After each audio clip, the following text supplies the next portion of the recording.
नमस्कार दोस्तों, आज मैं आपको निर्जला एकादशी व्रत की संपूर्ण कथा आरती सहित सुनाने जा रही हूँ। प्रेम से बोलिए विष्णु भगवान की जय हो, एकादशी माता की जय हो। एक समय महर्षि वेद व्यास जी महाराज युधिष्ठिर के वहां संयोग से पहुंच गए। महाराज युधिष्ठिर ने उनका समुचित आदर किया, अर्घ और पाद देकर सुंदर आसन पर बैठाकर खड़ोपचार पूर्वक उनकी पूजा करी। जब महर्षि सब प्रकार से निश्चिंत होकर बैठ गए, तब भीमसेन ने हाथ जोड़कर उनसे कहा, भगवान, मैं बड़ी आपत्ति में पड़ा हूँ, दया कर आप मुझको इस आपत्ति से बचाइए।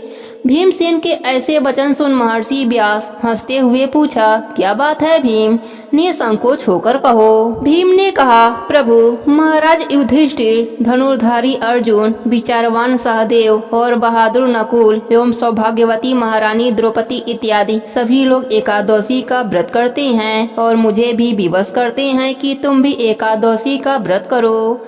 महाराज, आप तो जानते हैं कि भीमसेन का जीवन अन्न पर ही आश्रित है। एक दिन भोजन न करने की बात तो अत्यंत दुष्कर है। एक क्षण भी बिना खाए यह नहीं रह सकता। तब आप ही बताइए कि किस प्रकार यह मेरा धर्म संकट दूर हो। भीमसेन के ऐसे वचन सुन व्यास जी ने कहा, मानव धर्म की संपूर्ण कथा मैं तुमको सुना चुका हूँ, साथ ही वैदिक धर्म की कथा तुम्हें समुचित रूप से सुनाई है और यह भी बतलाया और समझाया है कि कलिकाल में वे समस्त धर्म कार्य करना असंभव नहीं तो कठिन और दुष्कर तो जरूर है।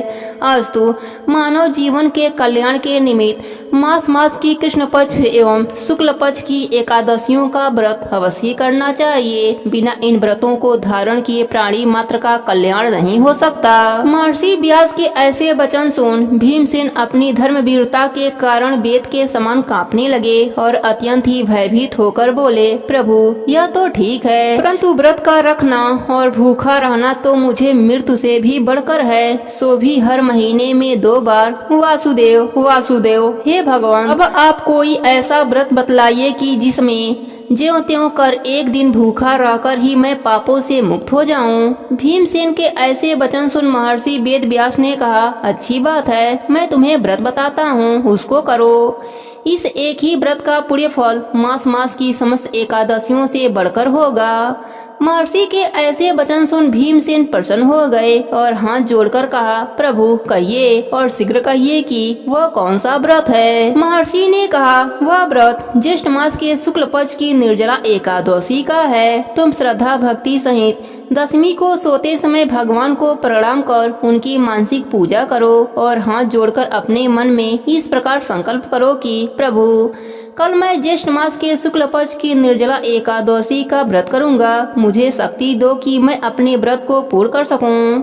इस प्रकार प्रार्थना कर सो जाओ। दूसरे दिन निर्जला एकादशी का दिन होगा। बिना खाए पिए निराहार और निर्जल रहो, यहाँ तक कि आचमन इत्यादि में भी जल न ग्रहण करो। इस व्रत के प्रभाव से स्त्री हो अथवा पुरुष, सभी के मंदराचल जैसे भीषण और महान पाप भी अवश्य ही नष्ट हो जाते हैं। इस व्रत में गोदान का बड़ा महत्व है, अर्थात गोदान अवश्य करना चाहिए। यदि कोई गोदान लेने की सामर्थ्य न रखता हो तो उसे तांबा, पीतल या मिट्टी का पानी भरा हुआ घड़ा, उसमें थोड़ा सोना छोड़ और उसे नवीन वस्त्र में लपेट ब्राह्मण को श्रद्धा और भक्ति पूर्वक दान करना चाहिए।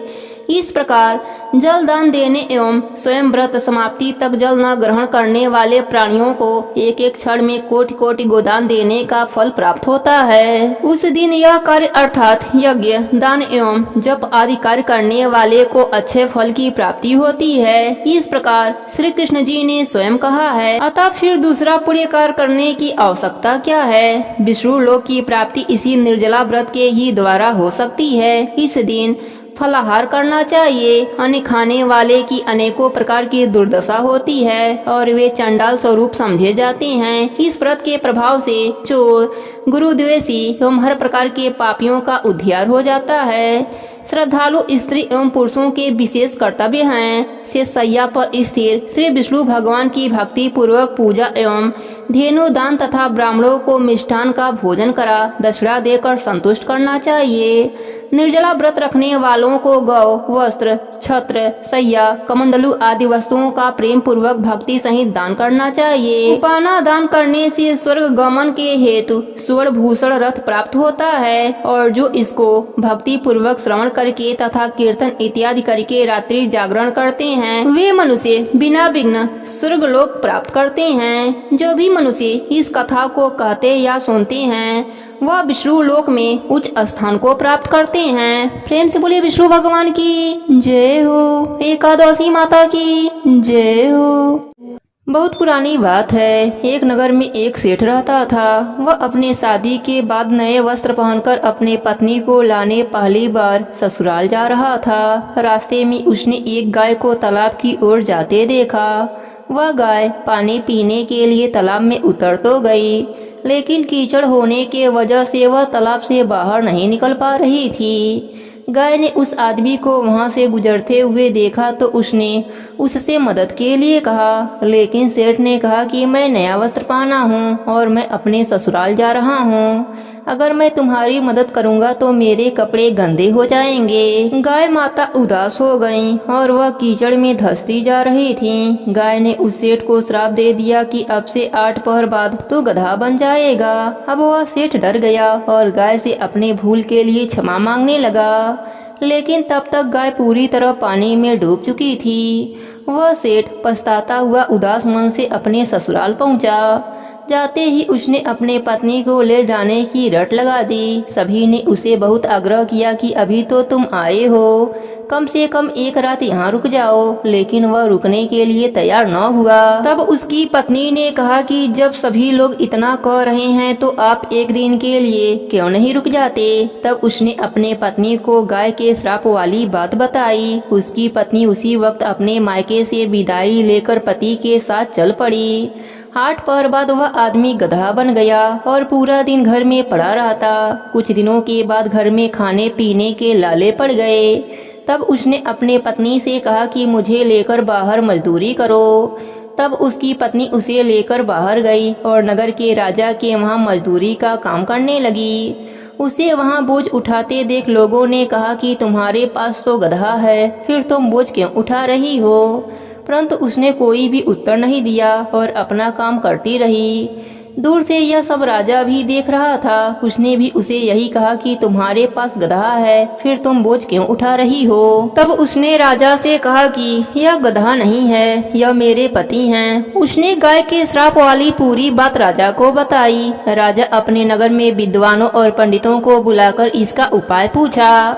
तब एक विद्वान ने बताया कि जिस किसी ने 101 एगारस का व्रत किया हो वह अपने पुण्य का फल इसे दे दे तो यह अपने असली रूप में आ सकता है। यहाँ हम आपको एगारस का अर्थ स्पष्ट कर देते हैं। 11 एकादशी व्रत रखने पर 1 एगारस पूरा होता है और 22 एकादशी का व्रत रखने पर 2 एगारस पूरा होता है। ऐसे ही जिसने 101 बार 11 एकादशी के व्रत किए हों उसके पुण्य के फल से वह आदमी अपने असली रूप में आ जाएगा। राजा ने अपने पूरे नगर में घोषणा करा दी, लेकिन किसी ने भी पूरे 111 का व्रत नहीं किए थे। कई दिन बाद उन्हें एक बुढ़िया मिली जिसने 101 एगारस पूरा कर लिया था। राजा ने उस बुढ़िया को उसका फल देने को कहा, लेकिन वह बुढ़िया 100 एगारस का फल देने को तैयार हुई, क्योंकि 1 एगारस का फल वह खुद अपने लिए रखना चाहती थी, जिससे कि उसे मोक्ष की प्राप्ति हो और वैकुंठ धाम में वास मिले। इतना बताकर उसने अपने 100 एगारस का फल उस सेठ को संकल्प कर दिया। तब वह गधा से मनुष्य रूप में आ गया, लेकिन 1 एगारस कम होने के वजह से गधे की पूंछ उसके शरीर से नहीं गई।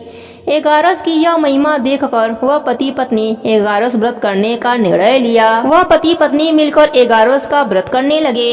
1 एगारस पूरा होते ही सेठ की पूंछ गायब हो गई और एगारस माता की कृपा से उनका घर अन्य धन से भर गया।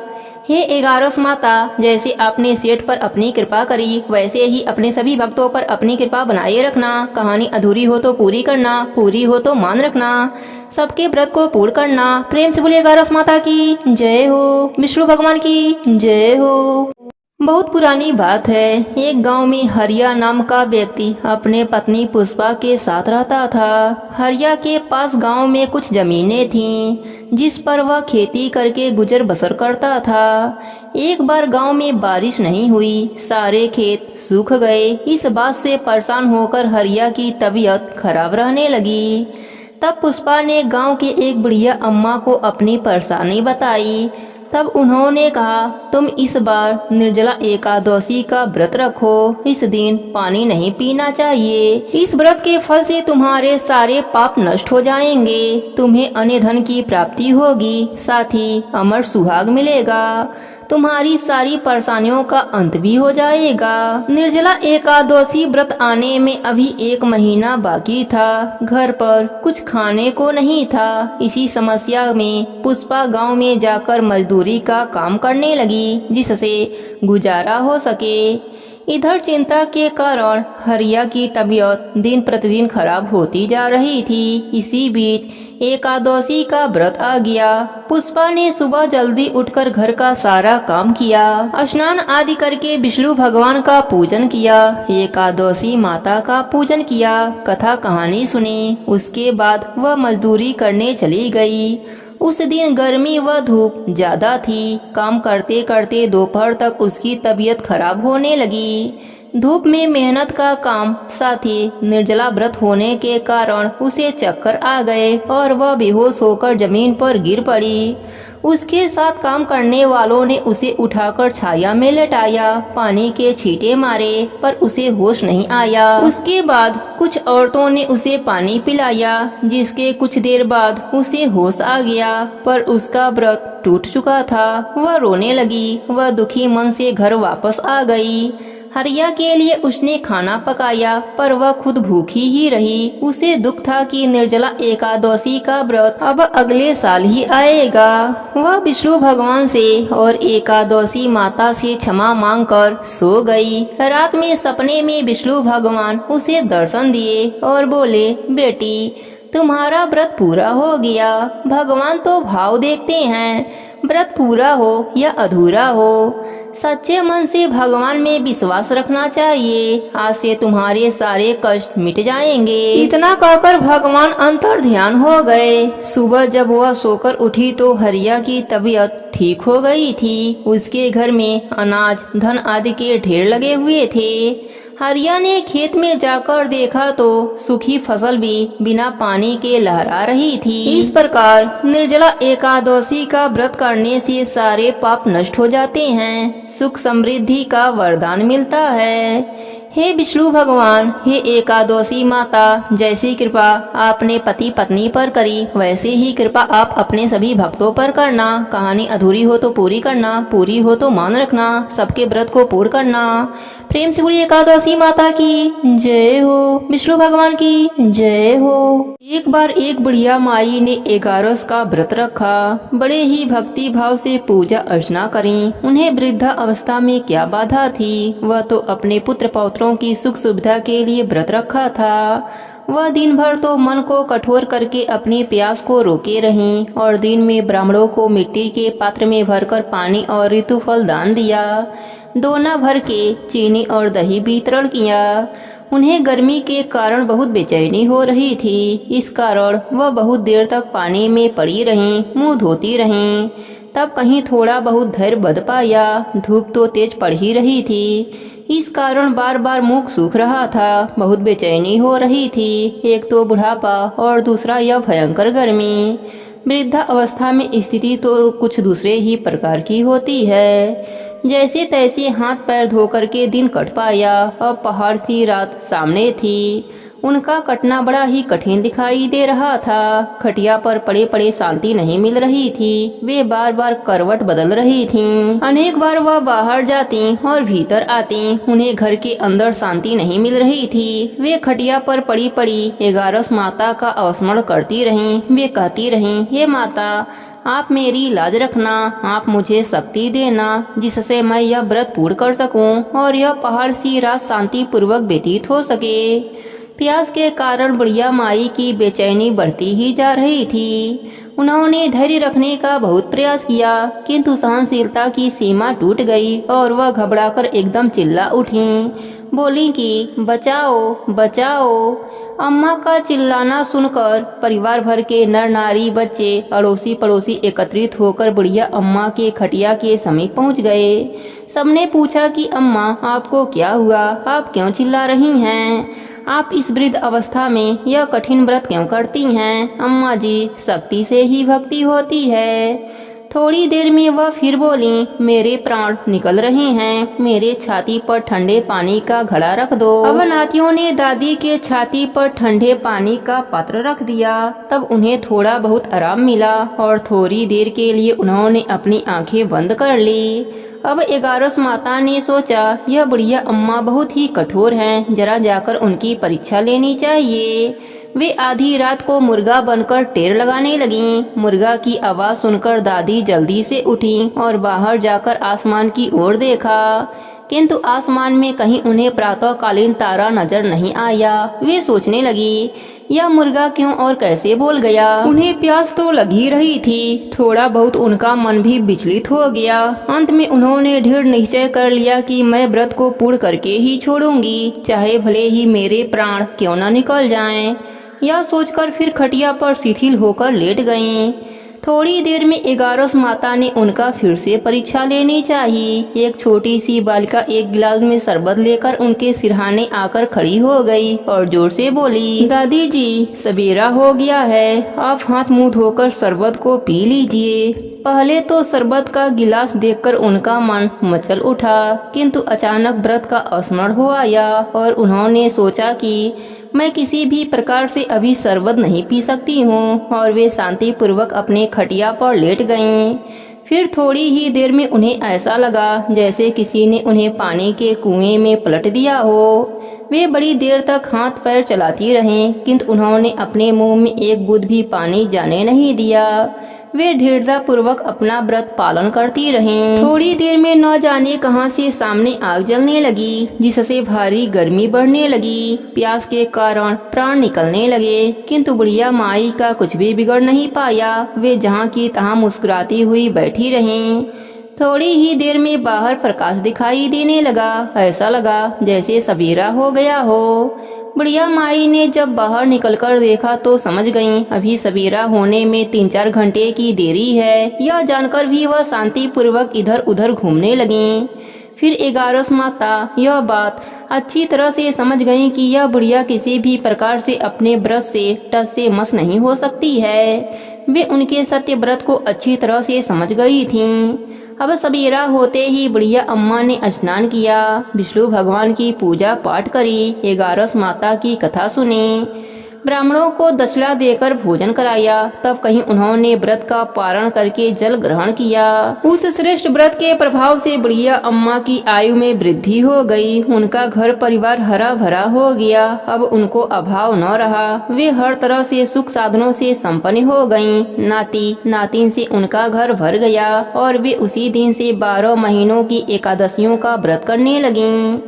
11 माता के प्रभाव से इस संसार में हर प्रकार के सुख भोग कर अंत में वह बुढ़िया अम्मा वैकुंठ धाम को चली गईं। जैसे 11 माता ने बुढ़िया अम्मा और उनके परिवार को हरा भरा किया, वैसे ही 11 माता हम सभी के मनोकामनाओं को भी पूर्ण करना। प्रेम से बोलिए 11 माता की जय हो। एक समय की बात है, एक नगर में एक राजा राज्य करता था। वह बहुत ही धार्मिक प्रवृत्ति का था। उस राजा को समय आने पर 2 कन्याओं का जन्म हुआ। राजा की छोटी बेटी भी अपने पिता की तरह ही धार्मिक थी। वह नियम धर्म से रहती थी। साथ ही वह बचपन से ही 11 का व्रत भी करने लगी। 11 माता की कृपा से राजा की छोटी बेटी लोकप्रिय हो गई। उसकी हर तरफ प्रशंसा होती रहती थी। यह सब देखकर राजा की बड़ी बेटी को बड़ा ही ईर्ष्या होता था। वह अपने बहन से जलती रहती थी। एक बार की बात है, पड़ोसी राजा का बेटा बड़ी बेटी को देखने के लिए आया, लेकिन उसे बड़ी बेटी के जगह छोटी बेटी पसंद आ गई। अब तो बड़ी बहन अपने छोटी बहन से और भी अधिक जलने लगी। वह अपने छोटी बहन को मारने के नए नए तरीके अपनाती है। एक बार भोजन में जहर मिलाकर उसे खिलाने की कोशिश करती है। एक बार मटके में जहरीला सांप रखकर छोटी बहन के कमरे में रख देती है। एक बार छोटी बेटी को पनघट पर पानी भरने के लिए ले जाती है और धोखे से नदी में धक्का दे देती है। हर बार 11 माता उसे बचा लेती हैं, क्योंकि वह 11 माता का व्रत किया करती थी। बड़ी बहन बहुत परेशान हो गई कि यह तो किसी भी तरह से नहीं मरती। एक दिन बड़ी बहन छोटी बहन से बोली, मेरी प्यारी बहन, भगवान ने हम सब की मृत्यु किसी न किसी तरह से लिखी है। क्या तुम्हें पता है तुम्हारी मृत्यु कैसे होगी? छोटी बहन सीधी साधी थी। वह बोली, मेरी मृत्यु मेरे पालतू तोते के गले में जो हार है उसी में अटकी हुई है। यदि कोई मेरे तोते को मारकर वह हार पहन ले तो मैं मूर्छित हो जाऊंगी, और फिर उस हार को उतारकर कोई रख दे तो मैं जीवित हो जाऊंगी। उस रात छोटी बहन अपने पिताजी के पास गई और बोली, पिताजी, मुझे शक है, यदि मैं मर जाऊं तो आप मुझे जलाना मत। आप मुझे हमारे पुराने महल के कुएं के पास झोपड़ी बनाकर खाट पर सुला देना। राजा बोला, बेटी, तुम ऐसा क्यों बोल रही हो? 3 दिन बाद तो तुम्हारी शादी है। तब छोटी बेटी बोली, पिताजी, समय का कोई भरोसा नहीं। इस तरह शादी वाला दिन भी आ गया। उस दिन बड़ी बहन छोटी बहन के पालतू तोते को ढूंढती है, पर वह उसे कहीं नहीं मिलता। तभी दरवाजे पर बारात आ जाती है। बरमाला का कार्यक्रम संपन्न हो जाता है। फेरों की रस्म शुरू हो जाती है। उधर बड़ी बहन तोते को ढूंढ लेती है और वह उस तोते को मार देती है। वहीं छोटी बहन 3 फेरे राजकुमार के साथ पूरा कर लेती है। तभी छोटी बहन मूर्छित होकर गिर जाती है। उधर बड़ी बहन तोते के हार को खुद पहन लेती है। इधर सभी घबरा जाते हैं। सभी बारातियों में हलचल मच जाती है कि राजकुमारी को क्या हुआ। सभी डर जाते हैं। तब राजा वैद्य हकीमों को बुलाते हैं। छोटी राजकुमारी को महल में ले जाकर लेटा दिया जाता है। वैद्य हकीम राजा से कहते हैं, राजकुमारी ना मरी है ना जीवित हैं, हमने ऐसा पहली बार देखा है। तब राजा उनसे कहते हैं, वहां जाकर बोलना कि राजकुमारी अभी बेहोश हैं, अभी थोड़ी देर में ठीक हो जाएंगी। यदि तुम ऐसा नहीं कहोगे तो मैं तुम्हें फांसी दे दूंगा। बेचारा वैद्य हकीम राजा के कहे अनुसार वैसा ही बोलते हैं। तभी बड़ी बेटी आती है और कहती है, पिताजी, मुझे छोटी बहन के मरने का बहुत दुख है। उससे ज्यादा दुख मुझे आपकी इज्जत का है, जो कि खराब हो जाएगी। आप ऐसा करो कि मेरी शादी राजकुमार के साथ करवा दो, तब सब ठीक हो जाएगा, आपका इज्जत भी रह जाएगा। तब राजा को यह बात ठीक लगी और राजा ने छोटी बेटी के कपड़े पहनाकर फेरों में बैठा दिया। पर राजकुमार ने मना कर दिया। बोला, यह मेरी पत्नी नहीं है। मेरी पत्नी जब बोलती है उसके मुख से फूल झड़ते हैं। लेकिन सबने समझा बुझाकर उससे 4 फेरे लगवा दिए। बड़ी राजकुमारी ससुराल आई तो राजकुमार ना तो उससे बात करते थे, ना उसके हाथ से पानी पीते थे, ना ही उसके हाथ का बनाया हुआ खाना खाते थे। राजकुमार ने मन ही मन सोचा, मैं पता लगाकर रहूंगा कि मेरी पत्नी के साथ क्या हुआ।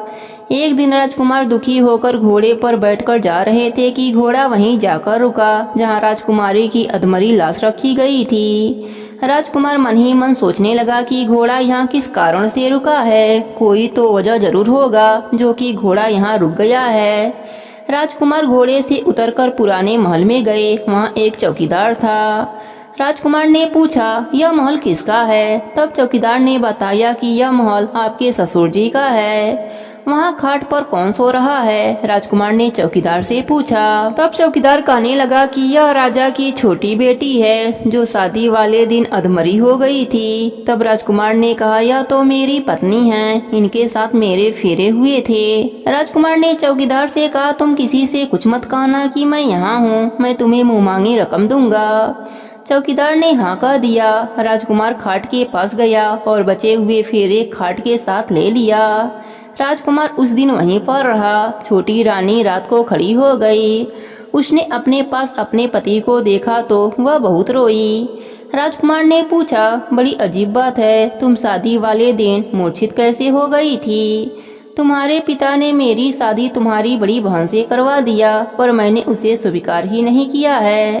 तुम मुझे पूरी बात बताओ, तुम दिन भर मूर्छित कैसे रहती हो, इस टाइम उठ कैसे गई, इसका भी राज बताओ। तब राजकुमारी ने अपने पति को तोते और हार वाली सारी बात बताई और यह भी बताया कि यह बात मैंने अपने बड़ी बहन को बताई थी। एक दिन उसने मुझसे मेरे मृत्यु का उपाय पूछा, तब मैंने उसे पूरी बात बताई थी। मेरी बड़ी बहन मुझसे बहुत ईर्ष्या करती है। उसने कई बार मुझे मारने की कोशिश करी, पर एगारस माता ने मुझे हर बार बचा लिया।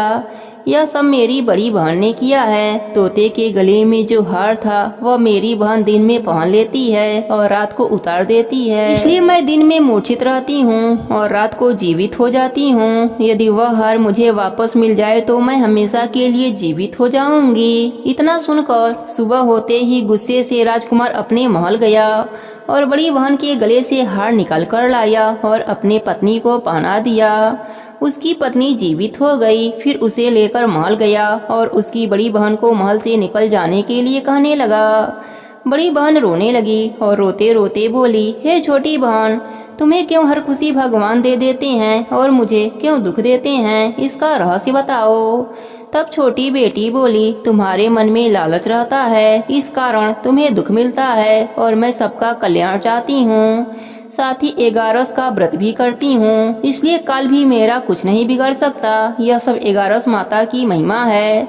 जो मेरे साथ तुमने कई अनहोनी किया पर हुआ कुछ नहीं। हर बार 11 माता ने मेरी रक्षा करी। अब बड़ी बहन की आंखें खुल गई। वह बोली, हे बहन, मुझे क्षमा कर दो, मैं कहाँ जाऊंगी। तुम मेरे लिए एक छोटा सा घर दे दो, मैं उसी में रह लूंगी। छोटी बहन को अपने बड़ी बहन पर दया आ गई। वह राजकुमार से कहकर अपने बड़ी बहन के लिए एक महल दिलवा दिया। बड़ी बहन उसी में रहने लगी। अब वह नेम धर्म से अपना दिन बिताती थी, साथ ही 11 का व्रत भी करने लगी। इधर छोटी बहन अपने पति के साथ राज सुख भोगने लगी। साथ ही दोनों जन 11 का व्रत करने लगे। 11 माता की कृपा से छोटी रानी को एक सुंदर सा पुत्र उत्पन्न हुआ और महल में रिद्धि सिद्धि का वास हो गया। हे 11 माता, जैसी कृपा आपने छोटी राजकुमारी पर करी, वैसी ही कृपा अपने सभी भक्तों पर करना। कहानी अधूरी हो तो पूरी करना, पूरी हो तो मान रखना, सबके व्रत को पूर्ण करना। प्रेम से बोलिए 11 माता की जय हो, विष्णु भगवान की जय हो। बहुत पुरानी बात है। एक गांव में एक बुढ़िया माई रहती थीं। वह नित्य नदी पर स्नान करती और तुलसी माता को सींचती। तुलसी माता को सींचते समय कहती, तुलसी माता सबकी दाता, मैं बिरला सींचूं तू कर निस्तार मेरा। तुलसी माता सुहाग दे, लडुआ दे, पीताम्बर की धोती दे, मीठा मीठा ग्रास दे, बैकुंठ का वास दे, चटके की चाल दे, पटके की मौत दे, चंदन की गांठ दे, झालर की झंकार दे, साई का रास दे, दाल भात का जीवन दे, 11 की मौत दे और कृष्ण की कांधा भी दे दे। बुढ़िया माई रोज तुलसी सींचने के बाद यही बात कहती थीं। उनकी बात सुनकर तुलसी माता सूखने लगीं। एक दिन भगवान हरि ने पूछा, हे प्रिय, इतनी औरतें तुम्हें सींचती हैं, मीठा भोग लगाती हैं, गीत सुनाती हैं, फिर भी तुम क्यों सूख रही हो। तब तुलसी माता ने कहा, हे प्रभु, एक बुढ़िया माई रोज मेरे पास आती हैं और रोज मुझसे यही सब मांगती हैं। मैं हर बात पूरी कर सकती हूँ, पर श्री हरि का कांधा कहाँ से ला कर दूंगी। तब भगवान हरि बोले, जब वह मरेगी तब कान्हा देने मैं स्वयं आ जाऊंगा। प्रिय, तुम चिंता मत करो। कुछ दिनों के बाद बुढ़िया माई का देहांत हो गया। बुढ़िया माई के अंतिम संस्कार के लिए गांव के लोग बुढ़िया माई के मृत शरीर को उठाने लगे तो वह बुढ़िया माई इतनी भारी हो गई कि किसी से भी नहीं उठती थीं। तब सब गांव वाले बोलने लगे कि बुढ़िया माई तो अपने पूरे जीवन में पूजा पाठ नित्य नियम किया था, फिर भी यह मरने के बाद इतनी भारी कैसे हो गईं। तभी उधर से बूढ़े ब्राह्मण के रूप में भगवान हरि स्वयं वहाँ आए और कहने लगे, क्यों, क्या हुआ। तब सभी कहने लगे, बुढ़िया माई का शरीर उठ नहीं रहा है, लगता है यह पाप भी बहुत करती थीं, इसलिए यह मरने के बाद भारी हो गई हैं। तब भगवान हरि के रूप में प्रभु बोले, मुझे इसके कानों में एक बात कहने दो, शायद उठ जाएं। लोग बोले, ठीक है, आप भी प्रयास कर लो। भगवान बुढ़िया माई के कानों में कहने लगे, बुढ़िया माई, मन के निकाल ले, अड़ुआ ले, गुड़ुआ ले, पीताम्बर की धोती ले, मीठा मीठा ग्रास ले, बैकुंठ का वास ले, चटके की चाल ले, पटके की मौत ले, चंदन की गांठ ले, झालर की झंकार ले, दाल भात का जीवन ले, एकादशी की मौत ले, और ले श्री हरि का कंधा भी ले। इतना कहते ही बुढ़िया माई हल्की हो गईं। भगवान अपने कंधा पर उसे ले गए। बुढ़िया माई को मुक्ति मिल गई और वह श्री हरि के साथ बैकुंठ लोक को चली गई। हे तुलसी माता, जैसे आपने बुढ़िया माई पर अपनी कृपा करी, वैसे ही अपने सभी भक्तों पर अपनी कृपा बनाए रखना। कहानी अधूरी हो तो पूरी करना, पूरी हो तो मान रखना, सबके नित्य नियम और व्रत को पूर्ण करना। प्रेम से बोलिए तुलसी माता की जय हो, विष्णु भगवान की जय हो, एकादशी माता की जय हो। एक समय की बात है, एक गांव में एक बुढ़िया माई अपने परिवार के साथ रहती थी। बुढ़िया माई विष्णु भगवान की परम भक्त थी। वह हमेशा दोनों पक्षों की एकादशियों का व्रत करती और कथा सुनती थीं। उन्होंने कभी भी व्रत में गणेश भगवान की कथा न कही न सुनी। इस कारण से उनका व्रत अधूरा रह गया। पर बुढ़िया माई को इस बात का पता नहीं था। उनको लगता था कि वह तो पूरा व्रत कर रही हैं और उनके व्रत के पुण्य से उनको वैकुंठ लोक की प्राप्ति जरूर होगी। देखते ही देखते बुढ़िया माई की मृत्यु हो गई। उन्हें लेने यमलोक के दूत आए। वह देखकर घबरा गईं और बोली, मैंने जीवन भर विष्णु भगवान की भक्ति श्रद्धा भाव से किया, एकादशी का व्रत किया, मुझे तो लेने वैकुंठ लोक का विमान आएगा, मैं आपके साथ नहीं चलूंगी। इतना कहकर बुढ़िया माई रोने लगीं और विष्णु भगवान को पुकारने लगीं।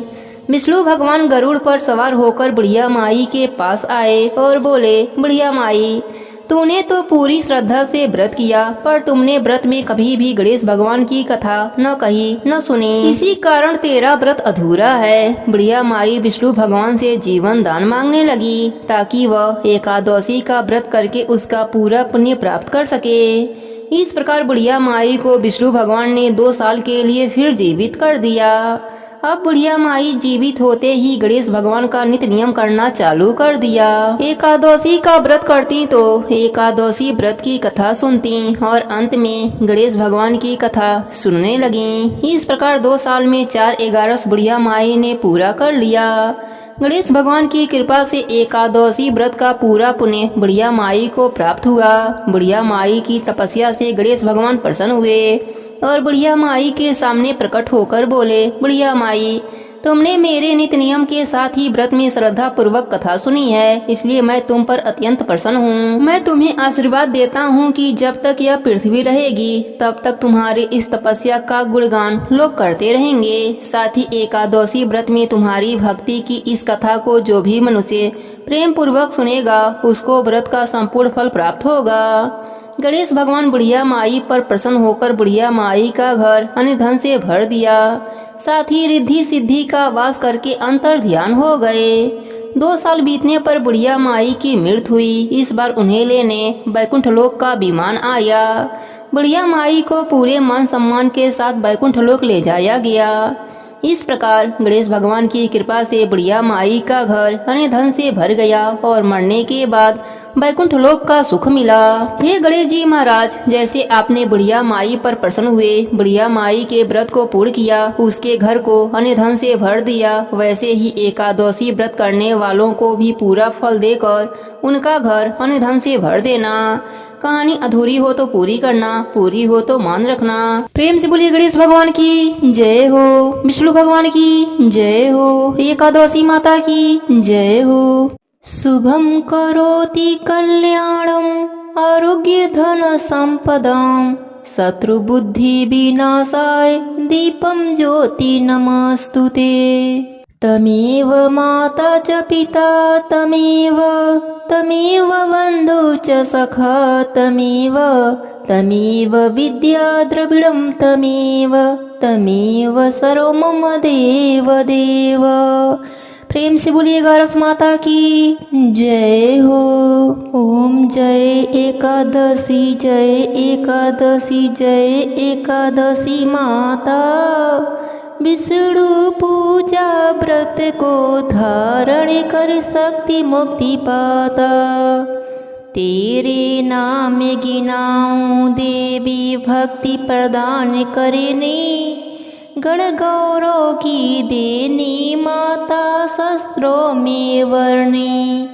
ओम जय एकादशी जय एकादशी जय एकादशी माता, विष्णु पूजा व्रत को धारण कर सकती मुक्ति पाता। मार्गशीर्ष के कृष्ण पक्ष की उत्पन्ना विश्वतारिणी जन्मी, शुक्ल पक्ष में हुई मोक्षता मुक्तदाता बन आई। ओम जय एकादशी जय एकादशी जय एकादशी माता, विष्णु पूजा व्रत को धारण कर सकती मुक्ति पाता। पौष के कृष्ण पक्ष की सफला नामक हैं, शुक्ल पक्ष में होए पुत्रता आनंद अधिक रहे। ओम जय एकादशी जय एकादशी जय एकादशी माता, विष्णु पूजा व्रत को धारण कर सकती मुक्ति पाता। नाम खटतिला माघ मास में कृष्ण पक्ष आवे, शुक्ल पक्ष में जया कहावे विजय सदा पावे। ओम जय एकादशी जय एकादशी जय एकादशी माता, विष्णु पूजा व्रत को धारण कर सकती मुक्ति पाता।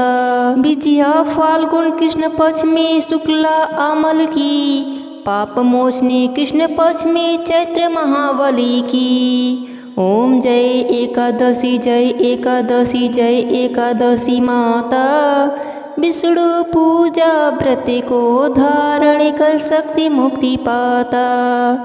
चैत्र शुक्ल में नाम कामदा धन देने वाली, नाम वरुथनी कृष्ण पक्ष में बैसाख महावाली। ओम जय एकादशी जय एकादशी जय एकादशी माता, विष्णु पूजा व्रत को धारण कर सकती मुक्ति पाता। शुक्ल पक्ष में होए मोहनी अपरा ज्येष्ठ कृष्ण पक्ष की, नाम निर्जला सब सुख करनी शुक्ल पक्ष रखी। ओम जय एकादशी जय एकादशी जय एकादशी माता, विष्णु पूजा व्रत को धारण कर सकती मुक्ति पाता। योगिनी नाम आषाढ़ में जानो कृष्ण पक्ष करनी, देवसैनी नाम कहायो शुक्ल पक्ष धरनी। ओम जय एकादशी जय एकादशी जय एकादशी माता, विष्णु पूजा व्रत को धारण कर सकती मुक्ति पाता। कामिका श्रावण मास में आवे कृष्ण पक्ष करिए, श्रवण शुक्ला होए पवित्रता आनंद से रहिए।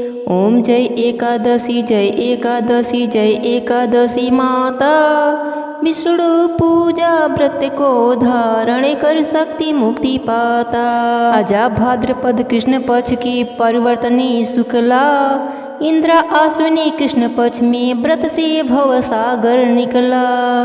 ओम जय एकादशी जय एकादशी जय एकादशी माता, विष्णु पूजा व्रत को धारण कर सकती मुक्ति पाता। पापा कुशा है शुक्ल पक्ष में आप हरनहारी, रमा मास कार्तिक में आवे सुखदायक भारी। ओम जय एकादशी जय एकादशी जय एकादशी माता, विष्णु पूजा व्रत को धारण कर सकती मुक्ति पाता। देव उत्थानी शुक्ल पक्ष की दुख नाशक मैया, पावन मास में करो विनती पार करो नैया। ओम जय एकादशी जय एकादशी जय एकादशी माता, विष्णु पूजा व्रत को धारण कर सकती मुक्ति पाता। परमा कृष्ण पक्ष में होती जन मंगल करनी, शुक्ल मास में होए पदनी सुख दरिद्र हरनी। ओम जय एकादशी जय एकादशी जय एकादशी माता, विष्णु पूजा व्रत को धारण कर सकती मुक्ति पाता। जो कोई आरती एकादशी की भक्ति सहित गावे, जन गुर दीता स्वर का वासा निश्चय वह पावे। ओम जय एकादशी जय एकादशी जय एकादशी माता। विष्णु पूजा व्रत को धारण कर सकती मुक्ति पाता। प्रेम से बोलिए गारस माता की जय हो, विष्णु भगवान की जय हो।